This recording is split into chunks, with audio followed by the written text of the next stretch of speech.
my eyes, I think it was a very good meeting as far as forward progress and momentum. I think the 16-month plan from Chris Cerino was very strong and solid, and it seems like it has a lot of perspectives and opportunity for community engagement on a big scale. And I agree with some of the points in Tolliver resolution. I wasn't 100% there on Tolliver's solution because I think it was not articulated well.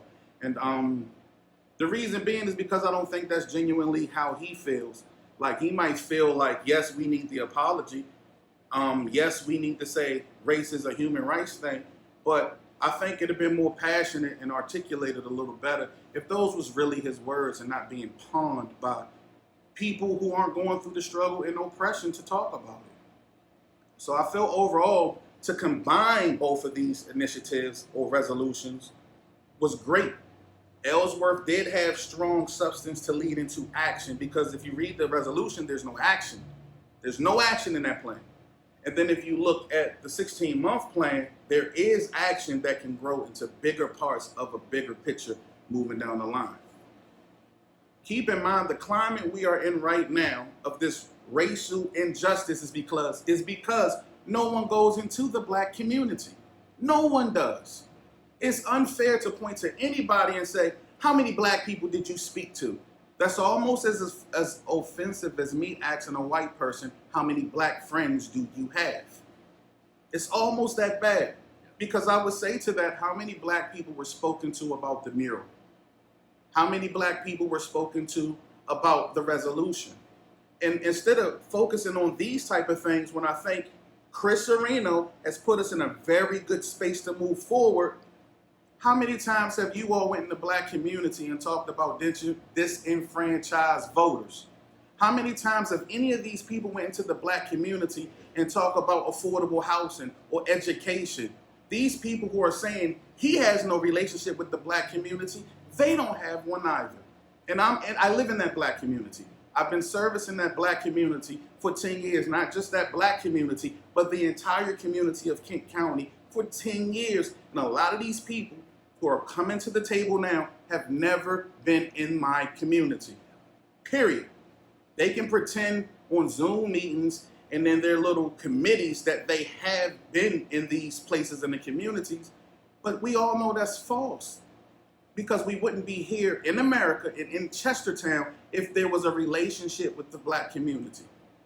I asked the question on the council meeting to all council members, how many black residents resided in Chestertown?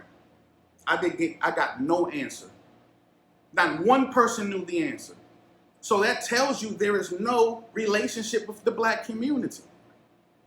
Tolliver lives in the ward he represents the ward that I live in, and I don't see his face there. I don't. It's unfair to say that to anybody who's trying. Chris Cerino in the town of Chestertown is trying.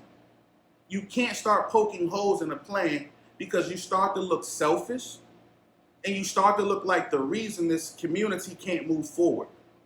Anyone who speaks against moving forward with this plan, you got to start looking at why. And when you do that, question their community resume. No one has given a plan on the Eastern Shore about social justice with a full plan of how we move forward.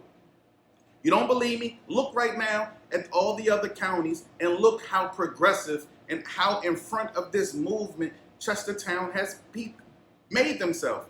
They have become the forefront of fighting for racial justice on the shore. That alone gets a tip of the hat. Alone. No matter who comes. And here's the thing. What if 15 black people came up with this plan, this 16-month plan? Do you think the community would accept that? I strongly think not. Why not let the mayor and our elected politicians lead? That's their job. Their job is to lead. And I think Chris is stepping up to the plate to lead. We can't have people tearing his character up that do not reside in Chestertown. From here, it's important for me as a leader, black, white, whatever you want to call it, because we shouldn't even define leaders with color. We shouldn't be talking about color. We know the climate we in is oppression of people of color. Right now, blacks. I think what we have moving forward gives everyone a chance to work together to move to a place of unity. If I can't bring someone to the table like the Bayside HOYAS and the James Taylor Remembrance Coalition together to educate about lynching, what can we do then? Because the James Taylor Remembrance Coalition will tell you they got pushback at a time from the black community. Now all of a sudden this month it's cool for them to be in the plan and the black community doesn't care. That's false. The black community was never engaged by any of these people. And that's no knock on the James Taylor Remembrance Coalition, because I am partnered with them, and I think it's going to be a very powerful and strong dynamic that we bring to these pillars that the mayor has set forth. And the mayor is doing his job, his due diligence. I'm not the only person he's spoken with. Because if you come to me, now my job, my everyday job is community specialist.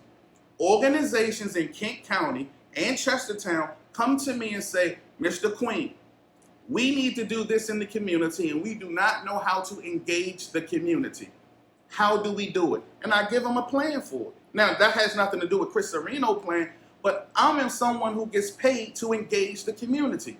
So when you bring a question to me, it's not my perspective or my point of view, even though I will give it, but I'm going to go get 20 other point of views.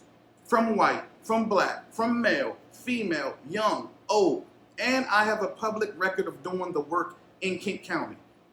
The one thing about John Queen is you cannot say I have not been doing this work. Even when the spotlight has not been on this type of work, I was still doing it. So, because I did give not really input, but my perspective on the plan. Washington College, Bayside HOYAS, Sumner Hall, Garfield, Downtown Chestertown Association, the Kent County Chamber of Commerce, Kent County Economic Development, the Kent County News, Chestertown Spa, Social Action Committee, who is a part of the plan. It was in there, the mural, which was on record giving credit for starting all of this. How many times do you want to get patted on the back? You got to stop looking like it's all about you all and start thinking about the bigger picture, about the community, because a lot of you that are speaking are not black. I am black. I am telling you, you are moving this moment of progress backwards by nitpicking and trying to be the people who spoon feeds me my culture. That's wrong.